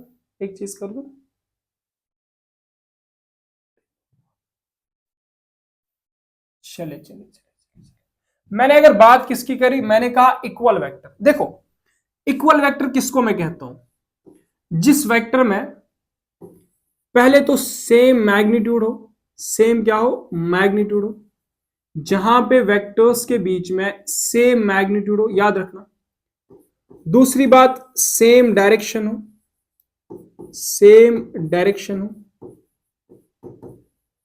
और सेम फिजिकल क्वांटिटी की हो, सेम फिजिकल क्वांटिटी या सेम नेचर के बोल दो। मैं हैंडराइटिंग को अच्छा कर रहा हूं तो आप अप्रिसिएशन जरूर दीजिएगा, ठीक है ना, अप्रिसिएशन जरूर दीजिएगा। बाबुआ हमें आपकी अप्रिसिएशन की जरूरत नहीं है बाबुआ, है जरूर, क्या कह रहा हूं, गलत कह रहा हूं आपके साथ। चले खैर, मैंने कहा इक्वल वेक्टर उसको कहते हैं सेम मैग्नीट्यूड हो, सेम डायरेक्शन हो, और सेम फिजिकल क्वांटिटी हो। क्या मतलब, देखो जैसे मैंने कहा कि ये जो है ये 40 मीटर इधर की तरफ जा रहा है, तो ये भी 40 मीटर इधर की तरफ जा रहा है, तो इसका मतलब हो गया ये सेम मैग्नीट्यूड है 40, हाँ सेम मैग्नीट्यूड 40, हाँ सेम डायरेक्शन, हाँ एक ही फिजिकल क्वांटिटी, मतलब ये भी डिस्टेंस है, ये भी डिस्प्लेसमेंट है, ये भी डिस्प्लेसमेंट है। लेकिन यहीं पे अगर मैंने कहा कि ये 40 डायरेक्शन सेम रखा और यहां पे कह दिया 40 मीटर पर सेकेंड, समझ आ गई बात। तो मतलब यहां पे क्या हो गया, ये भी 40 सेम डायरेक्शन, हाँ ये भी 40, हाँ सेम डायरेक्शन, लेकिन ये क्या है यहां पे, ये जो है ये डिस्प्लेसमेंट है लेकिन ये वेलोसिटी है। तो इसका मतलब ये हो गया कि ये हमारे पास क्या हुआ, ये अलग अलग फिजिकल क्वांटिटी के होंगे, ये इक्वल वेक्टर नहीं होगा, ठीक है। तो मतलब आपको यूनिट देखना है, लास्ट में यूनिट सेम है क्या, समझ आ गई बात। अब कोई आके कह दिया ये 40 मीटर है, ठीक है, तो इधर की तरफ 40 मीटर है, हाँ ये सेम होंगे, ये इक्वल वेक्टर होंगे, बिल्कुल भी नहीं, क्योंकि यहां पे क्या हो रहा है 40 मीटर इधर की तरफ डायरेक्शन है, इसकी 40 मीटर इधर की तरफ डायरेक्शन है, तो ये आपका इक्वल वेक्टर हो जाएगा। तो इक्वल वेक्टर के लिए आपका सेम मैग्नीट्यूड होना, सेम डायरेक्शन होना और सेम फिजिकल क्वांटिटी के होना जरूरी है। जैसे अगर मैंने कहा यहां से, मैंने कहा 30 न्यूटन आपके पास जो है वो जो है फोर्स है और लग रहा है वेस्ट की तरफ, फिर मैंने कहा यहाँ पे 30 न्यूटन फोर्स है वेस्ट की तरफ लग रहा है, तो आप बताओगे हाँ ये दोनों इक्वल वेक्टर्स है। लेकिन अगर यही से मैंने कहा 30 मीटर डिस्टेंस वेस्ट की तरफ है, तो आप बताओगे नहीं, क्योंकि ये अलग फिजिकल क्वांटिटी है, ये अलग फिजिकल क्वांटिटी है। तो to be equal vector there should be they should be of the same physical quantity, same magnitude and have the same direction. When these three conditions will be satisfied and those will be the equal vectors, ठीक है, okay got it. तो equal vectors का concept clear हो गया, हाँ हो गया, मुझे उम्मीद तो है इतना हो चुका होगा। इक्वल वेक्टर्स के बाद क्या उठाएंगे, इक्वल वेक्टर्स के बाद देखते हैं negative vector, negative of A vector when, देखो बट बाबुआ क्या आ रहा है, नेगेटिव वेक्टर क्या होता है, कुछ नहीं होता। नेगेटिव वेक्टर क्या होता है, कुछ नहीं होता, बहुत इजी है, बहुत इजी। नेगेटिव वेक्टर क्या होता है, वहां पे डेफिनेशन लिखी है वो पढ़ लेना। नेगेटिव वेक्टर जैसे मैंने कहा, मतलब जो वेक्टर होगा ना, वेक्टर जो भी होगा, वेक्टर जो भी होगा, वेक्टर जो भी होगा उसका मैग्नीट्यूड सेम होगा। क्या होगा, मैग्नीट्यूड क्या होगा, सेम होगा, सेम, लेकिन डायरेक्शन उल्टी होगी। क्या डायरेक्शन क्या होगा, डायरेक्शन अपोजिट होगी। बस हो गया काम आपका। देखो बात यह है, वेक्टर में क्या करते हैं, जैसे अगर मैंने कहा ये 30 मीटर पर सेकंड स्क्वायर एक्सलेरेशन है, अगर मैं नेगेटिव की बात करूंगा तो ये 30 मीटर पर सेकंड स्क्वायर इधर की तरफ आएगा। और याद रखना वेक्टर में आपको इतनी भी नॉलेज शायद ना हो, वेक्टर में एक डायरेक्शन को मैं वेक्टर पढ़ा रहा हूं ना, अगर इस डायरेक्शन को पॉजिटिव मानता हूं तो इधर की तरफ मुझे नेगेटिव मानना पड़ेगा, ये याद रखना। अगर मैं इधर की तरफ पॉजिटिव नेगेटिव मानता हूं तो इधर की तरफ नेगेटिव मानना पड़ेगा, पॉजिटिव मानना पड़ेगा। मतलब अगर आपने डायरेक्ट वेक्टर में एक पॉजिटिव लिया, दूसरे को नेगेटिव मानना पड़ेगा। ये वेक्टर क्वांटिटीज में फॉलो होता है। स्केलर में नहीं होता। जैसे आपने कहा कि 30 मीटर डिस्टेंस है इधर की तरफ, इधर भी 30 मीटर डिस्टेंस, कोई फर्क नहीं। लेकिन अगर आपने कहा ये 30 मीटर ये डिस्प्लेसमेंट है, अगर आपने इस 30 को पॉजिटिव लिया तो इसको नेगेटिव लेना पड़ेगा। मुझे उम्मीद है आपको समझ आ चुकी होगी। तो इसका मतलब यह हो गया कि हमारे पास डायरेक्शन का रोल वेक्टर में होता है। तो इसका मतलब यह हो गया कि नेगेटिव वेक्टर अगर मैं बात करूंगा, ये अगर वेक्टर ए है तो इसका जो नेगेटिव होगा वो माइनस ए हो जाएगा, क्योंकि देखो क्या हो जाएगा, ये 30 है, हाँ ठीक है, तो इसका क्या होगा, उल्टा होगा। क्या होगा, उल्टा हो जाएगा, तो ये -30 हो जाएगा, -30 मीटर पर सेकंड। तो मतलब ये उल्टा हो जाएगा। जैसे मैंने कहा कि ये वेक्टर ए है तो इसका नेगेटिव क्या हो जाएगा, बबुआ आप उल्टा ले लो सेम मैग्नीट्यूड का, वो इसका नेगेटिव वेक्टर हो जाएगा। तो समझ आ गई बात। Negative vector means same direction, same magnitude but opposite direction, that's called the negative vector. ठीक है, नेगेटिव वेक्टर। जैसे मैंने बात करी, मैंने कहा कि चले, मैंने कहा आपसे क्या ये जो है, ये जो है, ये जो है, ये जो है, मैंने कहा बी वेक्टर है, ठीक है ना, बी वेक्टर है, तो इसका नेगेटिव क्या होगा, तो सिंपल बात है minus B, that will be the negative vector. And remember this thing, ये जो मैंने इक्वल की बात करी तो आप यहां से लिखना सीख देना। जैसे मैंने यहां पे कहा वेक्टर ए, अगर वेक्टर ए और वेक्टर बी इक्वल है तो उसका मतलब ये हो जाएगा ना, ए वेक्टर बराबर होगा बी वेक्टर को। तो रिप्रेजेंट ऐसे किया जाता है, आप याद रखना। बाकी मेरे कहने का कुछ मतलब नहीं है, कुछ मकसद नहीं है इसका और ज्यादा। नेगेटिव समझ आ गया। इसके बाद coinitial vector. What are coinitial vector? Coinitial vector वो वेक्टर्स होते हैं, कोइनिशियल वेक्टर वो वेक्टर्स होते हैं, कोइनिशियल कुछ नहीं, जिनका स्टार्टिंग पॉइंट सेम हो, इनिशियल पॉइंट सेम हो, या स्टार्टिंग पॉइंट बोल दो, इनिशियल पॉइंट बोल दो, चले इनिशियल पॉइंट सेम होना चाहिए, उनको हम कोइनिशियल वेक्टर कहते हैं। देखो जैसे आपने फोर्स लगाया, आपने एक ही पॉइंट से लगाया तो उसको मैं कोइनिशियल कहूंगा, स्टार्टिंग सेम होना चाहिए। चले यहां पे एक एग्जांपल लेता हूं। देखो यहां पे आप हो और आपका दोस्त है, आपका दोस्त क्या हो गया, वेस्ट की तरफ चला गया, ठीक है, चला गया 50 मीटर। आप यहां वेस्ट, ये नॉर्थ की तरफ चले गए, नॉर्थ की तरफ चले गए 70 मीटर। तो यहां पे स्टार्टिंग पॉइंट सेम है ना, तो इन दोनों वेक्टर्स को मैं क्या कहूंगा, इनिशियल वेक्टर कहूंगा। चाहे मैं इसको ए कहूं, चाहे मैं इसको बी कहूं, तो ये ए बी हो जाएंगे को इनिशियल वेक्टर। तो को इनिशियल जिनका स्टार्टिंग पॉइंट सेम हो, जैसे ये मैंने ए कहा, ये मैंने ये मैंने बी कहा, ये मैंने सी कहा, तो ये को इनिशियल हो जाएगा क्योंकि इनका स्टार्टिंग पॉइंट सेम है। तो को इनिशियल वेक्टर्स वो वेक्टर्स होते हैं जिनका स्टार्टिंग पॉइंट सेम होता है। समझ आ गई बात। जैसे एक बात अगर करी जाए, चलिए आपको समझाने के लिए बता रहा हूं, इतना काफी है, इतना काफी है यार आपको समझने के लिए, ज्यादा नहीं जाना। आप डेप्थ में ज्यादा जाओगे तो कंफ्यूज हो जाओगे। अभी जीरो वेक्टर समझना है और यूनिट वेक्टर समझना बहुत इंपॉर्टेंट है, बहुत इंपॉर्टेंट है कुछ जीरो वेक्टर। अब जीरो वेक्टर क्या होता है, समझ में ही आ चुका होगा। जीरो वेक्टर वो वेक्टर होता है जिसका मैग्नीट्यूड जीरो हो। क्या हो, जिसका आपके पास जो मैग्नीट्यूड हो वो क्या होना चाहिए, मैग्नीट्यूड जीरो होना चाहिए। मैग्नीट्यूड जो होना चाहिए वो आपका जीरो होना चाहिए, तो उसको मैं जीरो वेक्टर कहता हूं। जैसे मैंने अगर बात करी, मैंने कहा ऐसे हम जीरो वेक्टर को क्या करते हैं, रिप्रेजेंट करते हैं, ये याद रखना। पहले मैंने कहा जिस वेक्टर का मैग्नीट्यूड जीरो होगा उसको मैं जीरो वेक्टर कहूंगा। जैसे ये एक ब्लॉक है, इस पे कोई फोर्स ही नहीं लग रहा, कोई फोर्स ही नहीं लग रहा, कुछ भी नहीं लग रहा, तो इस पे मैंने कहा इस पे जीरो फोर्स लग रहा है, जीरो न्यूटन, तो वो जीरो वेक्टर हो जाएगा क्योंकि उसका मैग्नीट्यूड क्या है, जीरो है। ठीक है ना, समझ आ गई बात। तो जीरो वेक्टर का मतलब जब हमारे पास मैग्नीट्यूड जीरो हो। तो याद रखना इसकी जो डायरेक्शन होती है ना, इसकी डायरेक्शन कुछ भी हो सकती है, डायरेक्शन कुछ भी हो सकती है, कुछ भी हो सकती है। फील आया कुछ, फील आया कुछ बबुआ? तो जीरो वेक्टर वो वेक्टर जिसका मैग्नीट्यूड क्या होता है, मैग्नीट्यूड जीरो होता है। समझ आ गई बात। अब मैं अगर बात करूं, मुझे एक यूनिट वेक्टर की बात करनी, यूनिट वेक्टर की बात करनी। देखो मुझे लगता है कोइनिशियल वगैरह वो भी समझा देता हूं आप लोगों को। यूनिट वेक्टर,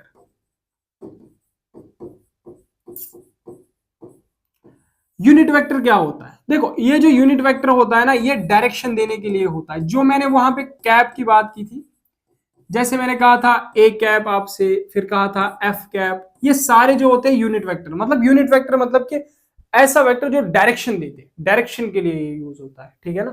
तो मैंने जैसे कहा आपसे, देखो आराम से समझना, मैंने जैसे आपसे कहा कि यहां पे एक वेक्टर है, याद रखना एक वेक्टर है, तो जैसे मैंने कहा कि इसका जो मैग्नीट्यूड है वो 5 है, क्या है 5 है। याद रखना ये जो यूनिट वेक्टर होता है ना, ये जो यूनिट वेक्टर होता है इसका मैग्नीट्यूड 1 होता है, क्या होता है, इसका मैग्नीट्यूड क्या होता है 1 होता है। याद रखना, कुछ बातें याद रखना, यूनिट वेक्टर किसके लिए यूज होता है, डायरेक्शन देने के लिए, इसका जो मैग्नीट्यूड होता है वो कितना होता है 1 होता है। यहां से आप एक चीज सीख भी सकते हैं, अगर मैं आपसे कहूं, इसको मैं बाद में थोड़ा सा डिस्कस करता हूं, पहले आपको रियलिटी की बातें बताता हूं, जो रियलिटी है वो बताता हूं जो आपके काम आने वाली है आगे भी। देखो मैंने कहा यूनिट वेक्टर का मैग्नीट्यूड 1 होता है।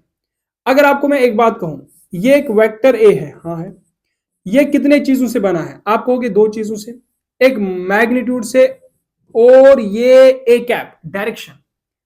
क्या होता है, ये वेक्टर बना होता है 2 चीजों से, एक मॉड मैग्नीट्यूड से और यहां पे एक डायरेक्शन से। अगर मैं इस डायरेक्शन की बात करूंगा, ये यूनिट वेक्टर ही तो है, ये जो कैप है, ये जो मैं ए कैप कह रहा हूं, ये तो डायरेक्शन दे रहा है। तो मैंने कहा एक वेक्टर बनता है मैग्नीट्यूड और डायरेक्शन से, और ये डायरेक्शन है क्या, ये डायरेक्शन दे कौन वेक्टर रहा है, यूनिट वेक्टर दे रहा है। तो वो यूनिट वेक्टर क्या है, ए कैप ही तो है। अगर मैं इस ए कैप को निकालना चाहूं, क्या मैं इसको निकाल सकता हूं, ये यहां से मैग्नीट्यूड ऑफ ए, ये मल्टीप्लाई है, इधर शिफ्ट करके डिवाइड कर दूं, तो मतलब ये vector A divided by magnitude of A, यहां पे मेरे पास यूनिट वेक्टर आ जाएगा, हाँ आ जाएगा। सिंपल बात है, हो गया काम आपका, क्या हो गया काम आपका। तो मैंने क्या कहा, मैंने कहा अगर आपको कभी भी यूनिट वेक्टर निकालना होगा तो आप क्या काम करो, आप वेक्टर ए ले लो, उसको डिवाइड कर दो मैग्नीट्यूड ऑफ वेक्टर ए से, आपके पास यूनिट वेक्टर आ जाएगा। एक एक एग्जांपल लेते हैं, बाकी याद रखना जब मैं कार्टेशियन वेक्टर्स पढ़ाऊंगा वहां पे अच्छी तरीके से हम और इसको समझेंगे, लेकिन यहां पे भी समझते हैं। जैसे मैंने आपसे कहा कि एक्सीलरेशन है 30 मीटर पर सेकंड स्क्वायर, ठीक है ना। तो अब ये वेस्ट की तरफ है, किधर की तरफ है, वेस्ट की तरफ है। तो अब ये वेस्ट की तरफ है 30 मीटर पर सेकंड स्क्वायर। अगर मैं यहां से आपको कहूं कि मुझे क्या चाहिए, मुझे चाहिए यूनिट वेक्टर, तो आप कहोगे आप निकालो ए कैप। तो कैसे निकालोगे, आप वेक्टर को डिवाइड करो मैग्नीट्यूड से। तो वेक्टर क्या है, वेक्टर है 30 मीटर पर second square divided by east, मान लो ईस्ट, तो अब ये ईस्ट, अब डिवाइडेड बाई 30 मीटर पर सेकंड स्क्वायर। तो यहां से डिवाइड करके मैं खत्म कर दूंगा, यहां पे ए कैप क्या आ जाएगा, ए कैप आ जाएगा ईस्ट। अब इसका मैग्नीट्यूड क्या होगा, 1 होगा, जब कुछ मल्टीप्लाई नहीं तब 1 होता, समझा रही है बात। तो मैग्नीट्यूड क्या हो जाएगा, 1 हो जाएगा। देखो यहां पे तो मेरे पास जो ईस्ट आया ये ए कैप आ गया, ठीक है ना। चलिए मैं इसको यहां पे लिखता हूं, ये मेरे पास क्या आया, ईस्ट आया, तो मतलब ये एक डायरेक्शन आ गई, ये एक डायरेक्शन आ गई। जैसे मैंने निकालना आ गया ना, तो जब भी यूनिट वेक्टर निकालना हो, vector divided by mod of vector. जैसे यहां पे मैंने बात करी, अरे बबुआ तू क्यों आ रहा है, जैसे यहां पे मैंने बात करी, मैंने कहा कि एक वेक्टर है, एक वेक्टर है एफ है, फोर्स है तो 10 न्यूटन, ठीक है ना, 10 न्यूटन।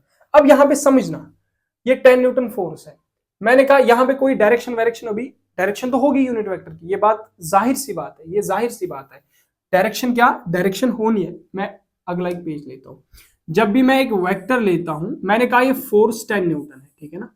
अब मैंने ये जो 10 न्यूटन फोर्स कहा है, अगर मैं बात करूं यहां पे, याद रखना एक एक बात को, अगर मैं बात करूं जो मैंने आपको कहा था ना, magnitude of unit vector is 1, magnitude of unit vector is 1। तो यहां पे अगर मैं आपको समझाना चाहूं, तो अगर आप कहोगे कि यहां पे हम इस एफ वेक्टर का, ये जो हमारे पास, अरे बाबा इतना क्यों हो रहा है, ये जो हमारे पास एफ कैप है, एफ वेक्टर है 10 न्यूटन, ठीक है। देखो अब कोई नहीं कहना इसके साथ डायरेक्शन ये वेक्टर नहीं है, तो फोर्स है, वेक्टर क्वांटिटी, डायरेक्शन होगी आ रही। तो अब मैंने कहा कि आप मुझे एफ कैप निकाल के दिखाओ, आप कहोगे एफ कैप इक्वल्स ये मतलब सिंपल सी बात है ना, ये क्या है, वेक्टर 10 न्यूटन, ठीक है ना, डिवाइडेड बाय मैग्नीट्यूड 10 न्यूटन। अब समझो कि यहां से, कि यहां से 1 क्या आता है, 1 यूनिट वेक्टर की वैल्यू आ जाती है। तो अब ये यूनिट वेक्टर है क्या असल में, देखो जैसे मैंने कहा ना ये 10 न्यूटन है, अब समझना ये कितना मैंने कहा, ये मैंने कहा 10 न्यूटन है। अब इस 10 न्यूटन के आप बराबर के 10 हिस्से कर दो, जैसे कितने हो गए, 1 2 3 4 5 6 7 8, बढ़ा देता हूं 9 10। अब मान लो कि ये बराबर है, नहीं है बराबर बाबुआ, नहीं है बराबर, नहीं है बराबर। तो मैंने कहा कि यहां पे मैंने कहा चले मान दो 1 2 2 3 4 5 6 7 8, अरे फिर से होगा 9 10, ये ऐसे ना। अब जो मैंने 10 मान लो ये इक्वल है, तो इन्हीं में जो एक पार्ट होगा ना उसी को मैं यूनिट वेक्टर कहूंगा, वही जो होगा वही डायरेक्शन देने वाला इसका वेक्टर हो जाएगा। ये ऐसे आप ग्राफिकली समझ सकते हैं। बाकी याद आपको कुछ नहीं रखना, मैं इतना आपको सजेस्ट करूंगा, you have to remember only one thing, that's unit vector है क्या, ये एक वेक्टर है जो डायरेक्शन देता है।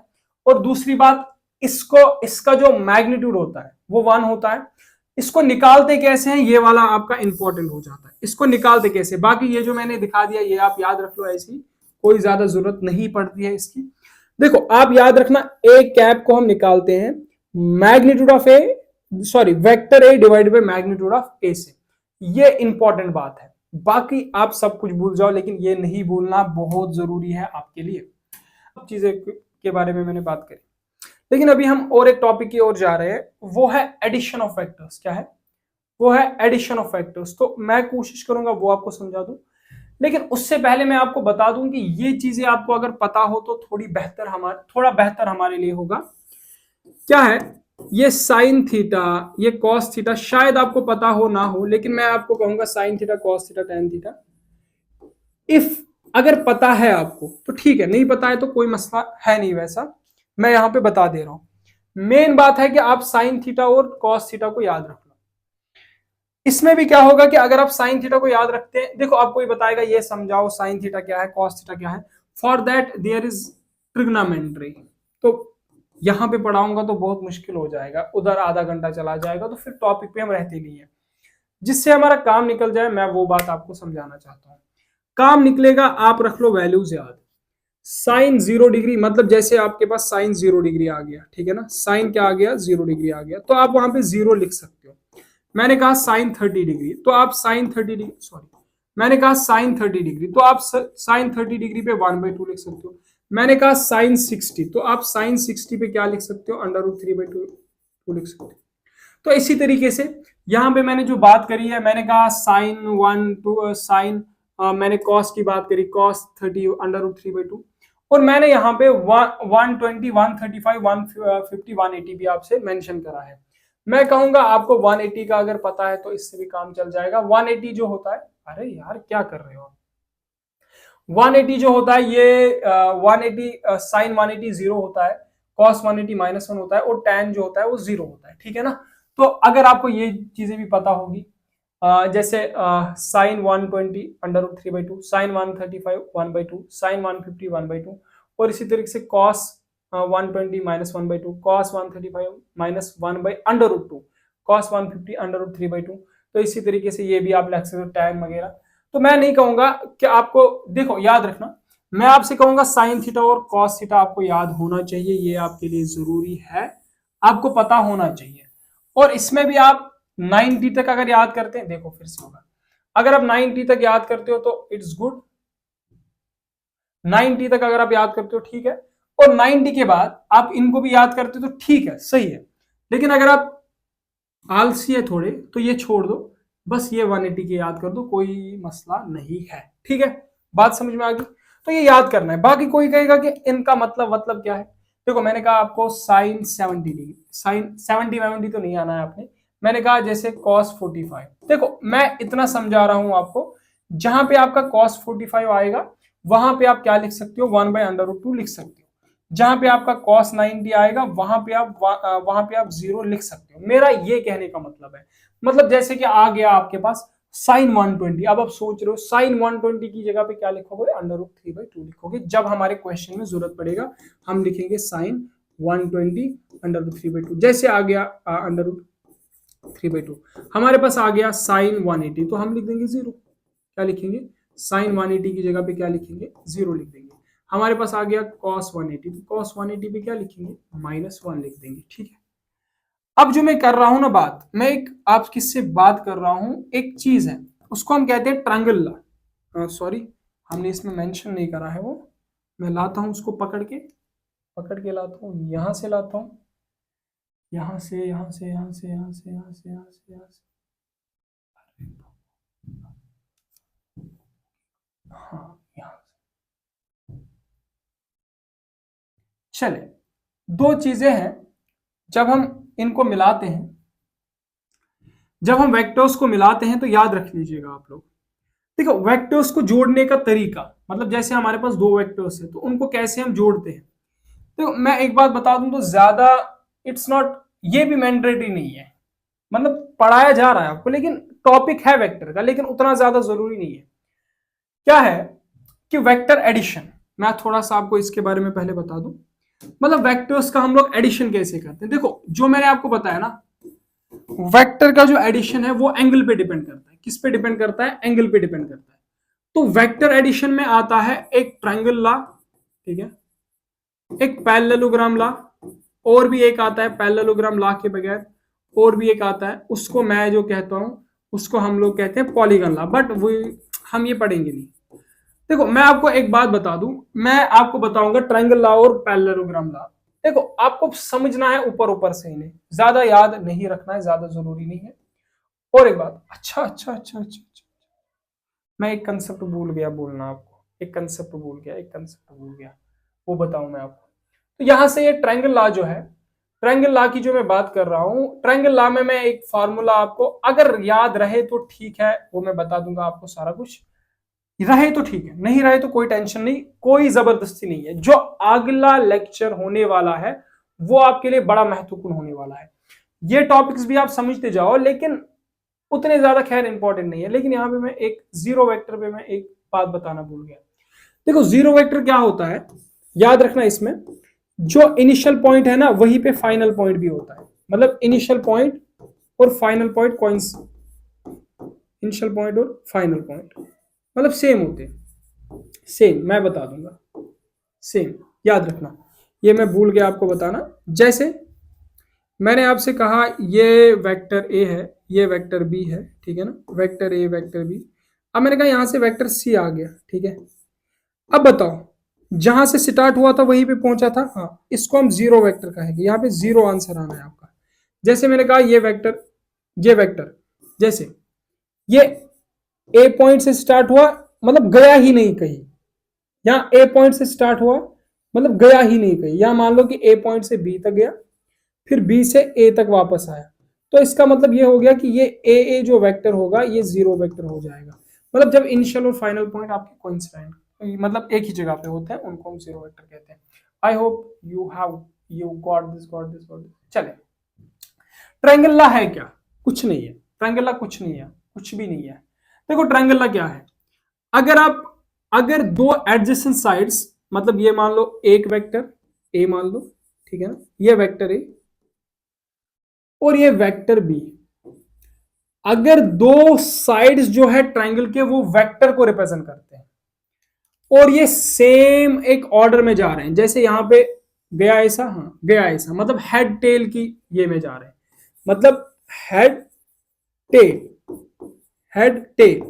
ये दो वेक्टर्स कैसे हो रहे हैं, हेड और टेल से जुड़े हुए हैं। बात याद रखना, ट्रायंगल लॉ हमारा कहता है कि अगर, चल इसको पढ़ते हैं एक बार आपके लिए, if two vectors represent in magnitude and direction by the two sides of a triangle, मतलब अगर हमारे पास दो वेक्टर्स रिप्रेजेंट कर रहे हैं साइड्स ऑफ ट्रायंगल, जैसे ये वेक्टर ए और वेक्टर बी रिप्रेजेंट कर रहा है sides of triangle, then their resultant, जो इनका रिजल्टेंट होगा ना, जो इनका रिजल्टेंट होगा वो क्या होगा, वो रिप्रेजेंट किया जाएगा थर्ड साइड ऑफ ट्रायंगल से, ठीक है, टेकन इन अपोजिट ऑर्डर। बात याद रखना, ये वेक्टर ए है, हाँ है, ये वेक्टर बी है, हाँ है, तो ये वेक्टर ए और वेक्टर बी जो है ये हमें दो वेक्टर रिप्रेजेंट कर रहे हैं, ठीक, इनका जो रिजल्टेंट होगा वो ये वेक्टर होगा, लेकिन ये अपोजिट में आ जाएगा। जैसे ये वेक्टर इधर से मतलब ये क्या हो रहा है, ये यहां से हेड टेल आ रहा है, यहां पे क्या होगा, यहां पे हेड से हेड मिलेगा, मतलब जैसे ये वेक्टर ए हो जाएगा, हाँ ये वेक्टर बी हो जाएगा, हाँ अगर मुझे इस ए और बी का रिजल्टेंट चाहिए तो मैं यहां से क्या कर दूंगा, यहां से एक अपोजिट वेक्टर ऐसे आ जाएगा, ठीक है ना, ऐसे आ जाएगा। तो ये जो होगा ये ए प्लस बी को रिप्रेजेंट करेगा, वेक्टर ए प्लस बी को रिप्रेजेंट करेगा, ये वेक्टर। बस सिंपल बात है, और कुछ है ही नहीं, ठीक है ना। तो ये बात याद रखना आप लोग, जैसे मैंने यहां पे बात करी वही सेम बात करी, ये वेक्टर ए वेक्टर बी। अगर मैं कहूं इन वेक्टर ए और वेक्टर बी में जो रिप्रेजेंट हो रहा है तो इनका एडिशन को रिप्रेजेंट करेगा, हम कहेंगे थर्ड साइड आएगा। थर्ड साइड कौन सा आएगा, इस तरीके से आएगा। तो ये जो करेगा वेक्टर सी, ये वेक्टर सी किसके बराबर होगा, वेक्टर ए प्लस, ठीक है ना। अभी अगर बात हो जाए, अगर क्या हो जाए, याद रखना, अगर ऐसा हो जाए, ये वेक्टर ए है, हाँ है, ये वेक्टर बी है, हाँ है, ये वेक्टर ए, ये वेक्टर बी, अगर ऐसा हो जाए, अगर ऐसा हो जाए, ये वेक्टर सी ऐसा चला जाए, ऐसा, तो आपको समझ आ रहा है, जो इनिशियल पॉइंट वही फाइनल पॉइंट है, ए बी और सी, मतलब ए बी और सी, अगर हम इनको मिलाएंगे, ए बी और सी को मिलाएंगे, यहां पे हमारा रिजल्टेंट क्या आएगा, 0 आएगा, ये आप याद रखना। समझा रही है बात, taken in same order A B plus C, तो ये इनिशियल और फाइनल पॉइंट सेम हो रहा है तो रिजल्टेंट 0 आएगा। ज्यादा इसमें हड़बड़ाना नहीं है, जो बताया जा रहा है वही याद रखो, दैट्स इट। अगर याद भी नहीं रहता ना, मैं कहता हूं कोई जरूरत नहीं है, आपके एग्जाम के पॉइंट ऑफ व्यू से मैं बात कर रहा हूं। देखो और एक आता है, उसको हम कहते हैं पैरेललोग्राम, ये मतलब पैरेललोग्राम ला। क्या होता है, देखो ये वेक्टर ए है, हाँ है, ये वेक्टर बी है, हाँ है, ये वेक्टर ए, ये वेक्टर बी, आपको समझ में आ रहा होगा। अगर मैं क्या करता हूं, देखो अगर मैं इस वेक्टर ए और वेक्टर बी को, वेक्टर बी, वेक्टर ए और वेक्टर बी को जोड़ना चाहता हूं, याद रखना, पहले इसको कंप्लीट एक पैरेललोग्राम बनाओ, मतलब आप पैरेलल शिफ्ट कर सकते हो ना। इस वेक्टर को मैं अगर ऐसे यहां पे बना दूं, कोई फर्क पड़ेगा, नहीं पड़ेगा, बना दिया वेक्टर ए। इस बी को इधर, नहीं कोई फर्क नहीं पड़ेगा, ये पूरा पैरेललोग्राम कंप्लीट हो गया, हाँ हो गया। इनमें जो ये डायगोनल होगा, ये वाला जो डायगोनल होगा, ये मुझे क्या देगा, ये डायगोनल जो है ये मुझे रिजल्टेंट देगा ए प्लस बी का, बस दैट्स इट, वेक्टर ए और।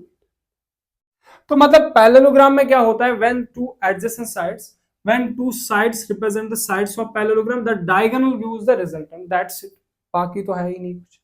लेकिन मैं चाहूंगा यार, क्या ये इतना ज्यादा, क्या ये कभी आपके एग्जाम में, देखो पूछा तो आज तक नहीं गया है, पूछेंगे भी क्या इसमें, मुझे नहीं लगता, खैर मुझे तो नहीं लगता, आपके लिए तो है।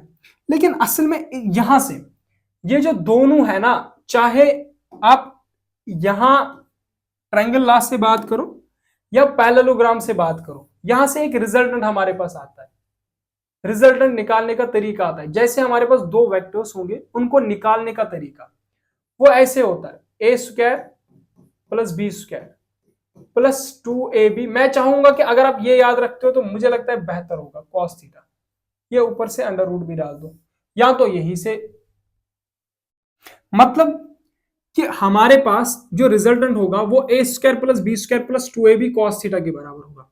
मतलब ये पहला वेक्टर, ये दूसरा वेक्टर, और ये कॉस, ये थीटा क्या है, थीटा जो है ये एंगल बिटवीन टू वेक्टर्स है, एंगल बिटवीन टू वेक्टर्स। अब याद रखना, ये जो थीटा होगा ये एंगल बिटवीन टू वेक्टर्स है, मतलब ये 0 डिग्री भी हो सकता है, 30 भी हो सकता है, 50 भी हो सकता है, 60 भी हो सकता है, 70 भी हो सकता है। तो मैंने क्या कहा, इनसे देखो इसको डिराइव भी करा जाता है, लेकिन आपको क्या डेरिवेशन सिखाए बाबू, जरूरत तो आपके है नहीं। तो मैंने कहा कि आपको अगर रिजल्टेंट निकालना होगा तो आप निकाल सकते हैं a square plus b square plus 2ab cos theta. बाकी हम डायरेक्शन वगैरह भी निकाल सकते हैं, बट आई डोंट थिंक कि भाई आपको निकालना चाहिए। Theta angle between two vectors, जैसे मैंने अगर कहा, मैंने कहा एक 10 न्यूटन है, दूसरा भी 10 न्यूटन है, वेक्टर है, और यहां पे थीटा जो है वो है, मान लो 30 डिग्री है। आप मुझे बताओ इनका रिजल्टेंट क्या होगा, तो आप कहोगे हाँ रिजल्टेंट इक्वल्स, आपने पढ़ा है a square plus b square, मतलब 10 का स्क्वायर प्लस 10 का square plus 2ab cos theta. Cos theta की वैल्यू क्या होगी, कॉस थीटा मतलब कॉस 30।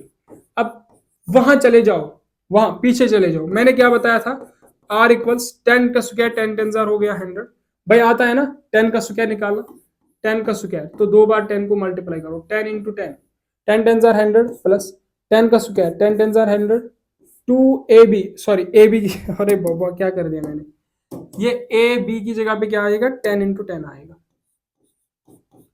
10 इंटू 10 आएगा, ये याद रखना, ये इंटू है तो 10 इंटू 10 आएगा, याद रखो यहां से प्लस ये 2 इंटू 10 इंटू 10 क्या हो जाएगा, 10 इंटू 10 हो जाएगा 100,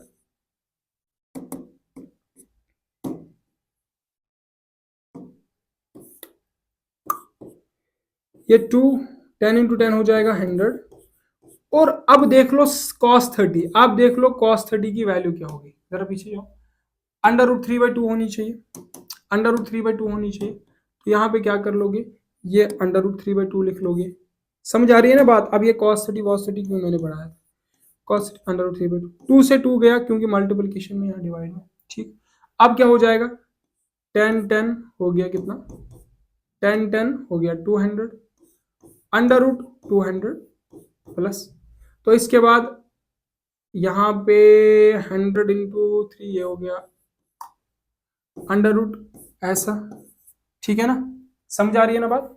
मैंने क्या कहा, मैंने कहा ये 100 हो गया 200, ये यहाँ पे 100 इंटू √3 हो गया 100 √3, यहाँ पे रिजल्टेंट जो आएगा आपका क्या आएगा, आप यहाँ से कॉमन निकाल सकते हो, 100 कर सकते हैं आप, यहाँ पे भी 100 यहाँ पे भी 100, तो आप कहोगे 100 ऐसा आएगा, ठीक है ना, यहाँ पे क्या बचेगा 100 2 जार, ठीक है ना, 100 बाहर निकाला, √3 बचा, किसी को कोई डाउट है, किसी को कोई डाउट है।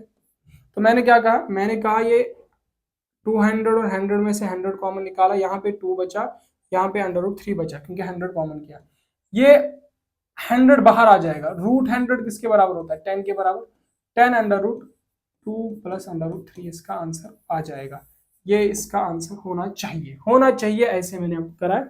बाकी आप देख लेना, देखो इसकी डायरेक्शन भी निकाली जा सकती है बट उसके लिए आप जाओ, मुझे नहीं लगता सही है।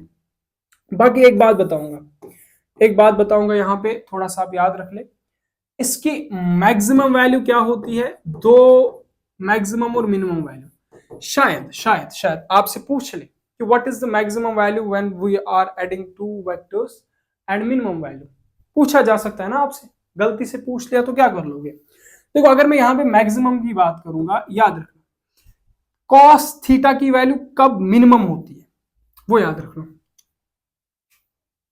मैक्सिमम होती है। देखो cos जब 0 डिग्री होता है तब 1 वैल्यू होती है, cos जब 90 होता है तब 0 वैल्यू होती है, तो सिंपल बात है, कुछ नहीं याद रखना। देखो वैसे उतना ज्यादा मुझे आपको पढ़ाना नहीं था, खैर मैंने पढ़ा दिया।